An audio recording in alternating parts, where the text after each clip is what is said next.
Today we're working on a 4EAT valve body out of a 2004 Forester. They're kind of a common source of complaints: shift solenoid codes, shift irregularities, hard 1-2 shifts, flared 2-3 shifts, etc. So we're going to take it apart and show you what has to happen with them.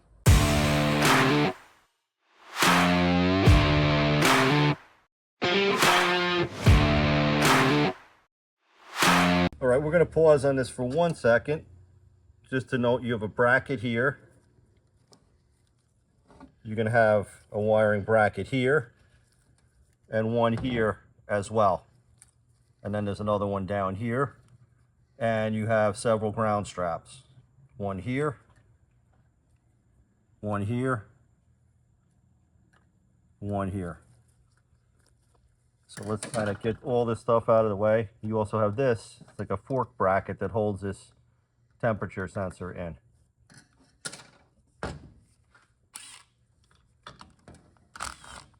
So there's a couple bolts that go through the valve body and align the valve body. That's going to be a nut and bolt here and this nut and bolt. So whenever you're working on these, you want to put these in first because that's what centers everything.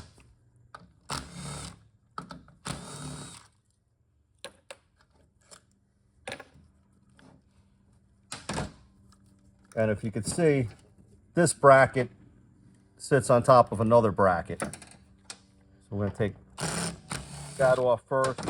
And of course, when we put it back together, we're going to put this in first. So this is what you have here.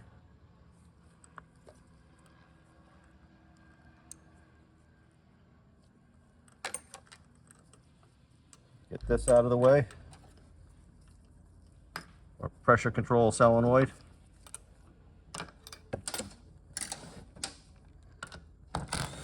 And then we have these other solenoids. And a lot of people call and they have solenoid issues on these things and codes. But unfortunately, as with most transmissions built by Jatco, you can't get any of these parts separately. So say you need a solenoid. You know, as of the time I'm recording this anyway, you kind of have to get the whole valve body from the dealership. Or, you know, you got to get a good used one that has a good solenoid. And that's with the exception of the transfer clutch solenoid. There is an aftermarket component to change that. And what it is, it's actually a bracket that sits in here and it holds a solenoid out of a front wheel drive Volkswagen in there. And you know, it looks kind of hacky, but they do seem to work.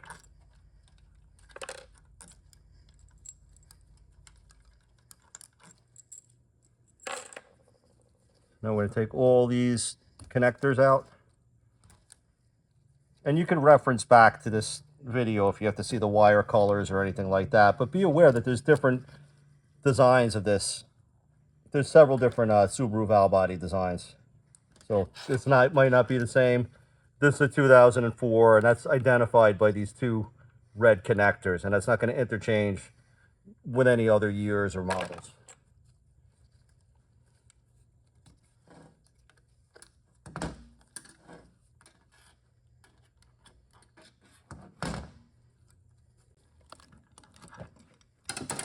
This thing wasn't coming up because we got two solenoids stuck in it. So this is just a bracket. I like to take these out so we could clean under it.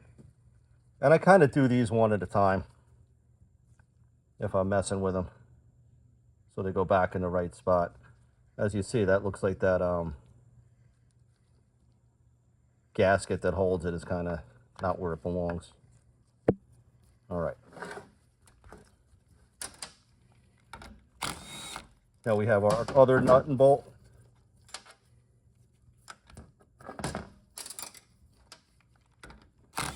And then we have all these bolts that are black in color.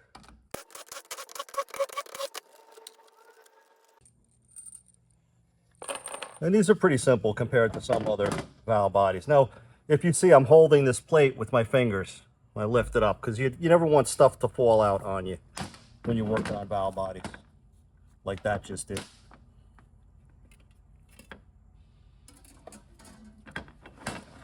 separator plate. And there's nothing in this part of the valve body that's going to fall out or get you in trouble. All right, now on this other part, sometimes this kind of gets stuck in here, so just a little tap to free it. Now we got a lot of oil, so it's hard to see what's going on in here. Try and get some of that out of the way.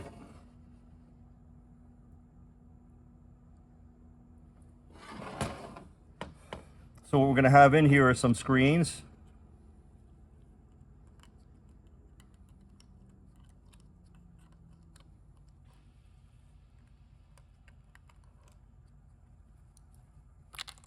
And then we're going to have several check balls.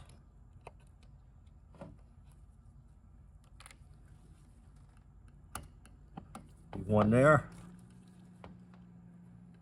one here, one here, one down here. And be careful with this because there are different check ball locations. Another one here, another one here.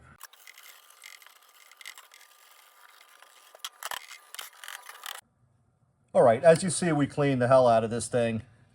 And now I'm not going to take every valve out of here on camera. If you do this, I suggest you do one valve at a time so you don't get lost with it. But this is an example of taking a valve out. So there's typically a retainer on the end of each valve plug.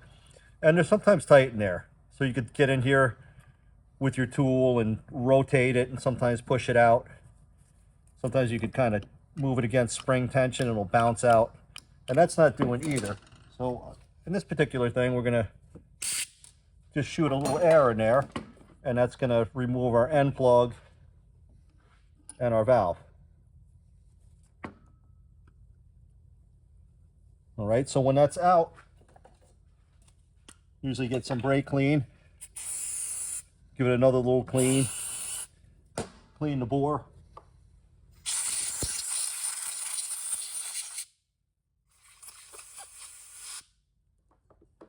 And this is real important.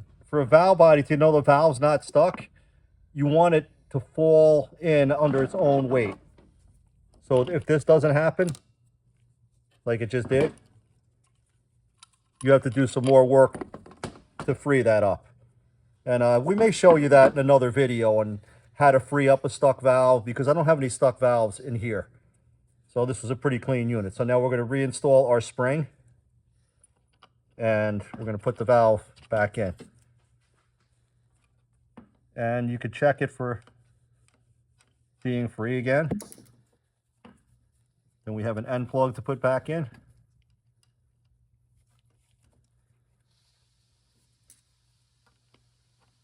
And our retainer. But each of these valves you could kind of check to make sure they're moving freely. You hear they're all snapping back against spring tension.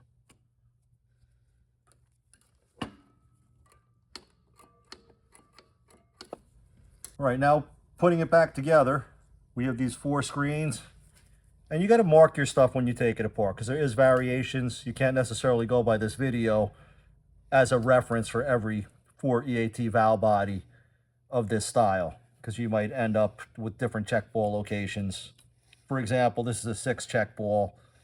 Some of them have 7. And you know, there's just variations.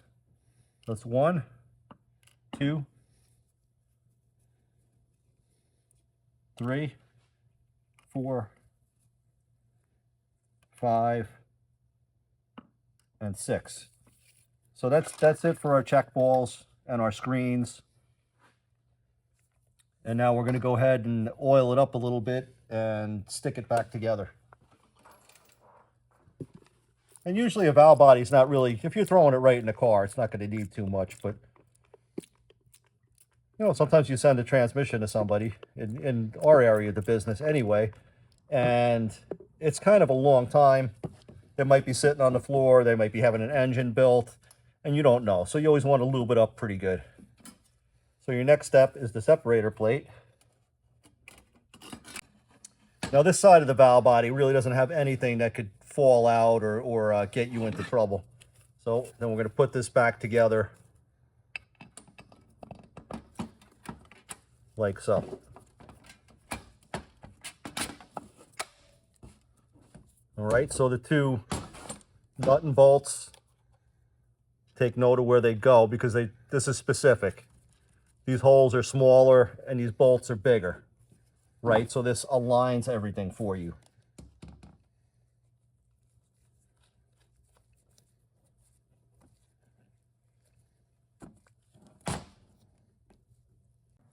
So these solenoids are all good, but we're going to do a continuity test on all of them just to demonstrate the process to you. If you could see in there.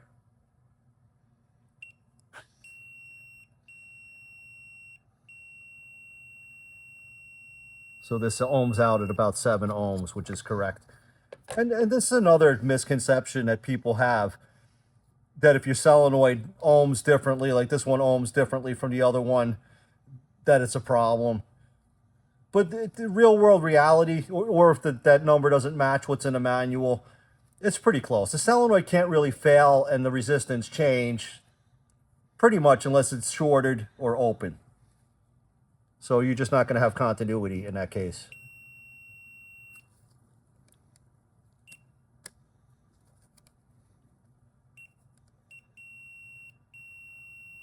And it's just hard to get into these little plugs. That's why the this thing isn't lighting up consistently.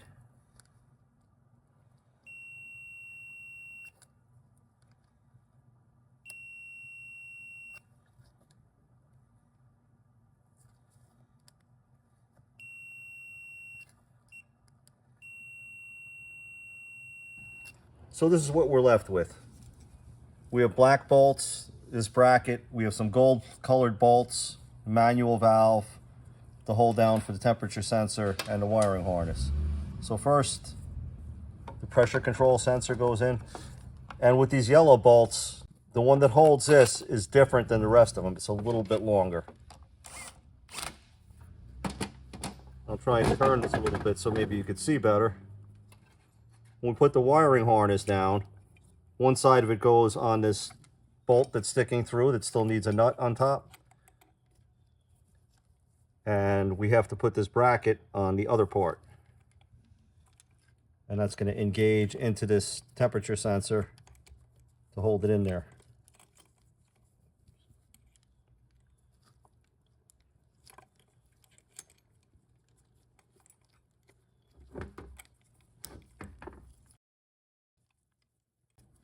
So we put a black bolt through here, and a nut goes here. Now for the other bolts with brackets, one is going to go here.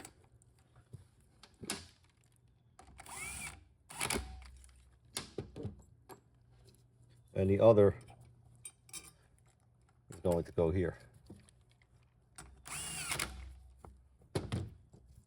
Manual valve just slides in.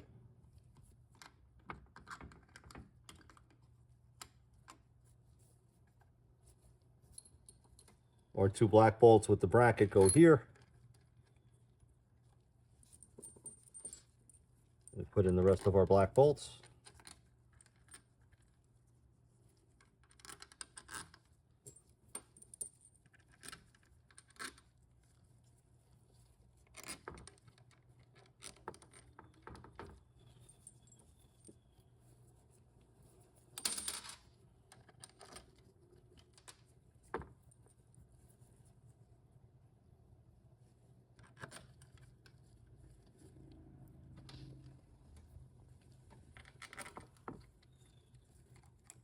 And now we're going to plug our harness in.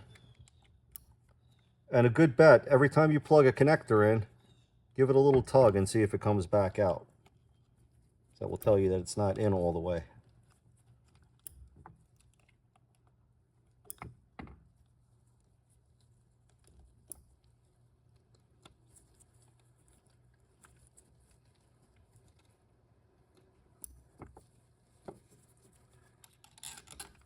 Now the rest are gold bolts. This bolt has a ground strap. This one has a ground strap, and this one holds a ground strap.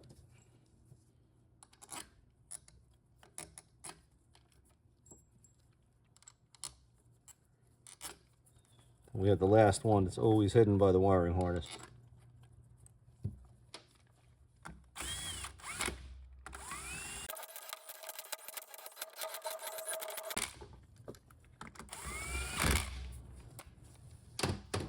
And now these get torqued between 80 and 100 inch-pound. I do 90 so I can split the difference.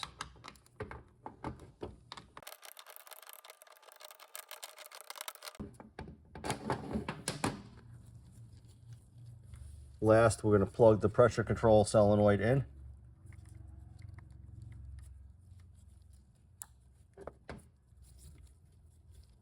Then these brackets hold down your wires. This is your finished product. Please like, share, subscribe, and hit the notification bell.